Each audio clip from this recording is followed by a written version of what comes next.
All right, so we are at the boat and it's very sunny out. Winds are blowing nicely. I should just go sailing, but today I'm going to do a little bit of maintenance because I got the time real quick. And what I'm doing is replacing the fuel port, and I've just started to do that. So I'm gonna switch over here to the other camera view. All right, so I'm just gonna use this view, but this is the port that I'm replacing. I've already taken the screws out. They were just in here. So I unscrewed those. Phillips head screwdriver, and then started to pry this up. Yeah, sorry if there's any weird views. I'm kind of holding the phone and doing the video here at the same time, but at any rate, so I pried this up, but I got to go down below first and remove the hose. I just wanted to see if this is going to pop up pretty easily, and it does. So now I'm going to head down and do the removal of the hose so that I can pull the port up. Down in the lazarette now, which I just recently installed some new drains and hoses because the old ones were rotten and leaking when the rain came. So those are holding up pretty good, but maybe we'll do another video on those another day. But at any rate, this is what they had for their nozzle, their port. I might have to, hopefully they put a thread on it and I can unthread it somehow, but we're gonna find out if I'm stuck with what I got here for a little while till I can do a more extensive repair, or I can just pop that off. I'm hoping it comes out. All right, let's see what we got here. I'm gonna pause it for a minute so I can get in there and take those C-clamps off. This is 1977 Cal 225, and it's been through a lot over the years, I'm sure, and everybody's put their own little twist on how they want to do things, and apparently they didn't want to buy a 45-degree angle port. They just welded an elbow on there and made it work, but I don't know. I can't imagine someone getting down in here and welding this thing together underneath here. I mean, that'd just be insane. So I'm really hoping I can get out, unless it was threaded in there somehow and then they put it together underneath here, and that weld is actually possibly just threaded, where they welded the threaded part to. But that doesn't make sense, because if it was threaded, they would likely have just threaded it right into that elbow. Well, we'll see what's going on here. I'm going to get into her a little bit more. That is not coming out of there without having to try to disconnect it. I'm hoping that it's threaded and I can unthread it. And they didn't weld this under here, because I'm going to have to cut it. Although I could get a hacksaw, or probably end up using a grinder to cut it. It's diesel, so I should be fine there. But at any rate, that's the fitting there, the port. All right. The old one popping up. I couldn't pull it. I'm back.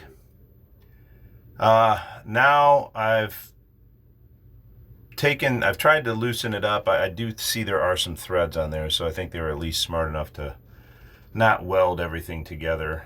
And to weld it under here seemed like it was insane, so I'm hopefully correct in this, but I see threads. And I think they threaded the port or bought a threaded port. I'm not sure yet. But I put the screws back in on the top side, and up in the cockpit I put 2 screws in. I'm going to see if that's enough to hold it so that I can try to loosen this thing. I'm going to do it by hand first, and then I don't have pipe wrenches here today, so I might have to postpone until I can get my pipe wrenches up here. I used to have a set, but I got rid of them. Took them back home. At any rate, I'm going to give this a shot and we'll see how it goes. Well, it's not a grinder, which I would rather have had, because I'm not sure if this is going to work, but it's what I got on the boat, so I'm going to give it a shot. It's the Rockwell, and I'm going to use that to try to saw through there. I got a hacksaw if it doesn't work, and also the wife might bring up a grinder for me with a cutting wheel on it. We'll have to see. But let's see what happens here. I'll try to video this here. Let's see if I can keep you involved while I'm doing it. Looks like that's a pretty good view. It's probably going to shake like crazy and then fall, but we'll give it a shot. This is a nice reach here. Let's make sure this thing works.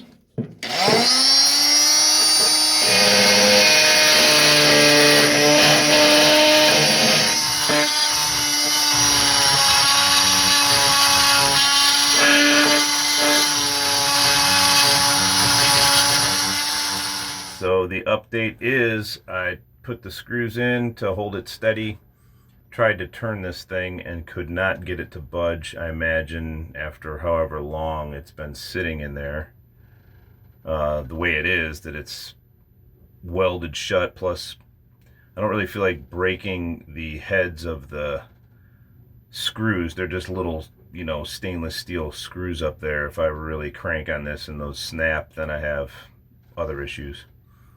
But at any rate, so now I'm going to get a hacksaw because that's what I got.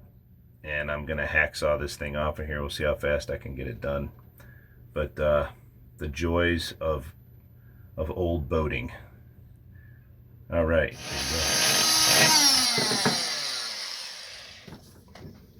Well, it looks like it's working. It's actually cutting.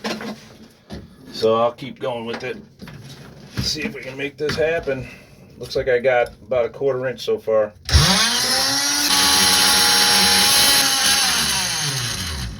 Man, I should probably have some hearing protection on, but I don't down in this Lazarette. Yahoo! I think I'm going to get some hearing protection because that's just ridiculous. But it looks like I'm getting somewhere. Let me, I'll pause it so I'm sure you're not even going to be able to tolerate much of that, but I don't know. I think I got a little bit in there. We'll see how she goes. I got another little update. The tool I had did not work. The blade would just grind up and pretty much end up looking like that, So not much tooth on it. These weren't really designed for this stuff anyways, but I'm sure they have blades that could work, but I don't have any of those. So down to the good old trusty hacksaw. And just about there. My wife's on her way up, thank bless her heart, with a grinder and a cutting wheel, but I think I might be done with this before she gets here. But at any rate, so this was kind of a last minute thing anyways. Usually I'd have all those kind of tools, but I got out of work early and wasn't expecting it and just popped over here. And I figured I'd give it a shot, and I think I can do it, but it's just going to take a little longer than I'd planned. All right, here we go. All right, the moment of truth. I sawed the bottom end off. Now I just need to take these screws off that I had holding it in place. And then we got to see if the new one fits. If it doesn't fit, oh boy, I'll just have to put this in and put a rag in the tank hose for now until I can get it repaired or find the right part, but pretty sure it's gonna fit. At least I hope. But that's it. Look at that thing. That's pretty stout. Pretty stout. When I saw it through all that, that was thicker than I thought. Jiminy Christmas. All right. This is the new one. It's got a 45 on it. Hoping she fits. I'm really hoping the holes line up too, so I don't have to drill new holes, but if I do, it is what it is.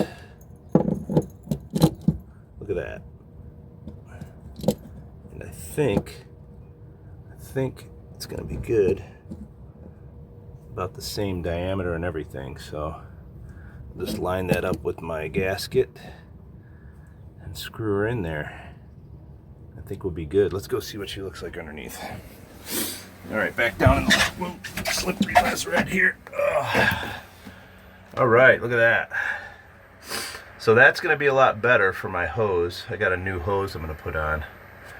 They had a giant monstrosity of that 45 there. This is going to be a little bit more streamlined, and I think route the hose better. As I said earlier, I think in this video, the area where the fuel was coming in was so low that the fuel line was filling up and making it difficult to even fill. Like, it would look like it was full and the nozzle kept shutting off from the pressure, and I'd have to come down here and raise up the fuel hose and make it pour into the tank. But now we're looking a lot better. All right, we'll see what we can get the rest of the way. Okay, I don't know, the view isn't perfect, but basically I got the nozzle, port nozzle, twisted in the right direction, and I've got the hose that I'm going to put on here cut. I pre-fit it. I put this on, and then I stretched it around and made sure that it would fit with the 45-degree angle good, with a little bit of finagling. I'm hoping that she fits up nice. I'm not going to shove that all the way on there just yet.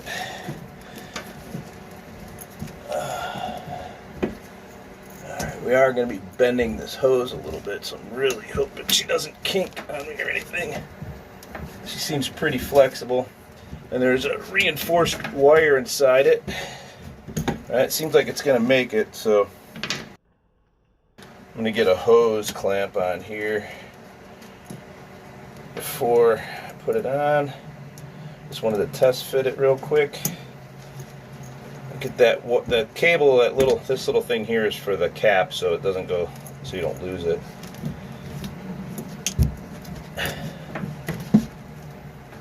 Alright, that's on there pretty good. Alright, now all I gotta do is tighten around there. All you gotta do, I'll twist that in there good.